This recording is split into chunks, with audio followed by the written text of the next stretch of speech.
Now let's talk a little bit about the format of a mind-body boot camp. There are lots of formats possible, and I've created lots over the years of exploring what's appropriate for my purpose and my population of really who's coming.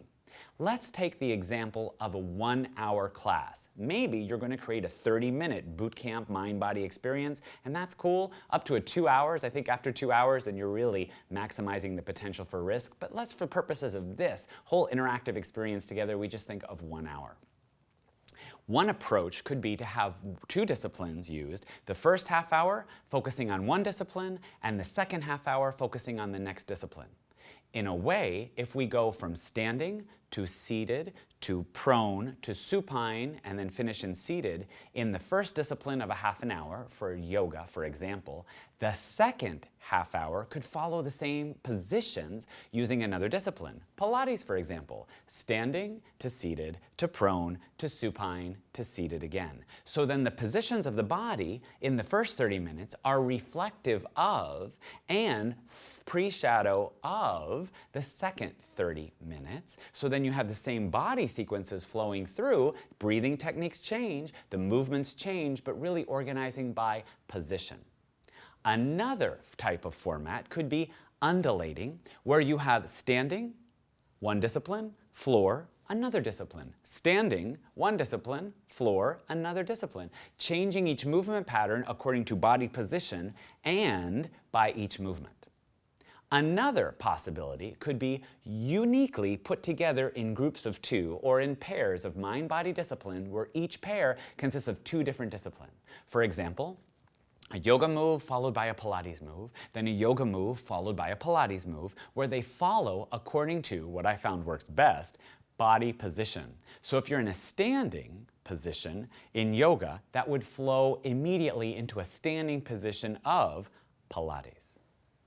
After that technique, another example could be to have the first half hour be completely floor-based postures in one discipline, and the second half hour or 30 minutes be finishing with standing postures from the same discipline or another discipline where it's still aggressive mind-body, putting together one or more disciplines of sort of our mind-body boot camp experience. There are other possibilities that exist. Many times I continue to hold true to our theme of S first, stability, M second, mobility, but fusing according to the disciplines. Do we have to only have 2 disciplines? No, my friend, if you have experience in 3 mind-body disciplines, why not create mind-body trilogies? A yoga, Pilates, a Tai Chi move on. A yoga, a Tai Chi, a Pilates move on. Or 3 yoga moves, then 3 Pilates moves. 3 yoga moves, 3 Pilates moves. Having people doing undulating, and within those 3, you can hold the same position, 3 moves, or 3 different body positions from a discipline, and then the next mind-body discipline follows the same positions, but the different movement patterns from that specific discipline. What should you start with first, and what should you move to second? These are questions that only you can answer based on your population and your participants. If you're in the middle of the winter, and where you live, the winter is cold, guess what? You don't want to start with very slow, very introspective, very isometric holding posture moves, because everyone's come in, taken off a coat, rushed into the movement studio, and there you are, everyone is ready to hold poses, but the body's not warm. In that kind of a situation, in a mind-body boot camp, I will start aggressively with a Pilates move, for example, something from gyrating like disciplines in the transverse plane, or perhaps a moving isotonic sagittal plane series from Pilates. And then I may introduce something slower like Tai Chi or something isometrically held like yoga.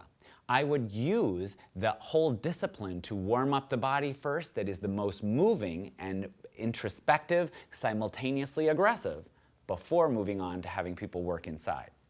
Another possibility could be if I have everyone warm and it's the middle of the summer and they're already warm just walking into the club and getting changed for class, then that's appropriate to start with a slower introspective discipline like a yoga, focusing on the S of stability, and then moving into the M of mobility, and back and forth. For example, if that's the format that you choose to adopt and follow. Remember, more important than which discipline you're going to follow first is what is the temperature of the room, what is the temperature of the participants, and how safely and effectively can I achieve the two purposes of a mind-body bootcamp warm-up, which are number one, not only to raise core temperature, but to number two, practice rehearsing the muscles for the way I'm going to use them in the upcoming experience. So if our program is a lot of undulating movement up and down, for example, in my warm-up, I want to have a lot of undulating movement. If I'm going to be emphasizing backbending of the movements of the spine, for example, I want to have some amount of backbending involved in my mind-body bootcamp. And we know in group fitness, through our GEL, or Group Exercise Leadership Specialty Certificate, we have what we call the CPS, or core planar sequencing, that we really want to make sure people are warmed up in the sagittal plane of the spine and the frontal plane of the spine and the transverse plane of the spine, with rehearsal and rhythmic limbering and dynamic movements as we raise their core temperature in the beginning of a mind-body bootcamp. Safe and effective limbering of the joints and working on the movements of the spine. Flexion, lateral flexion, rotation, and anything that involves the joints, so that if we're going to be bearing weight, we want to have the hands prepared to bear weight in the warm-up. So we raise the core temperature in the mind-body bootcamp experience, and then also make sure we can, in addition to raising their temperature, prepare their muscles and bones and rehearse the whole body the way we're going to be using as we go through the experience. Then we want to think about space. Is the room really small? Is it rectangular? Are there posts in the center of the room? How do we want to put the situation and the laying of yoga mats? 1 yoga mat per person, 2 yoga mats per person? Are they Pilates mats that tend to be a little bit thicker? You have to choose what's best and appropriate for you, your classes, and your clients. If you have mirrors in the front of the room, you probably want to face the mirror so everyone's doing the same and no one has to reorient what mirror image means, where you're giving people your front and your right is their left, for example. I'll give you some examples in a moment of an ideal situation I found for if every participant in the ideal world could have 2 yoga mats. Now, it may be true that in the real world there's only 1 yoga mat per person. However, most clubs now provide mats, and most individuals into their mind-body experience have their own yoga mat. So unlike years ago, I don't think it's too far-fetched to say that every individual today in a mind-body bootcamp could lay out 2 mats. And I'll give you some examples of what I found works really, really safe and effectively. Let's talk a little bit about music for the mind-body bootcamp. In a traditional bootcamp, maybe inside, maybe outside, there's some background music, but it's just that, background music. Not everything done is in a bootcamp. Let's do 3 sets of burpees now on the beat. Let's wait for the phrase. And now, unheard of in a bootcamp experience, right? Well, in the mind-body bootcamp, same thing. I recommend that in a mind-body bootcamp, music could be in the background, at least for some of the disciplines, like Hatha Yoga. So if there's a gentle instrumental beat, then we ignore it during the yoga sections, and if there is a gentle instrumental beat, we may choose to incorporate it for some more moving isotonic movement sections, like Pilates, for example, if we want to do something on a beat.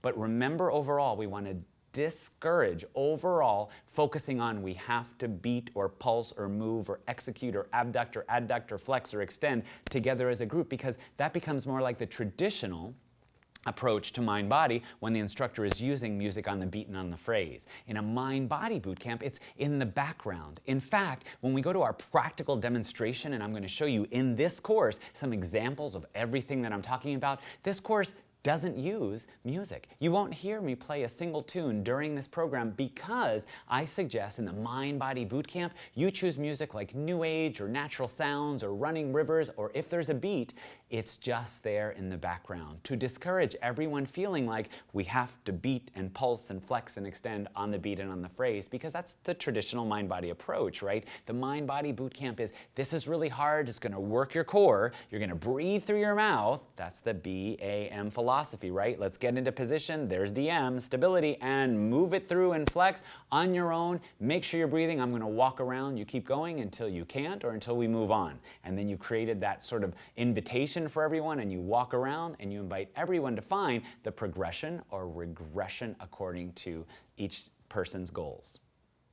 The principle of balance is really important in mind-body boot camps.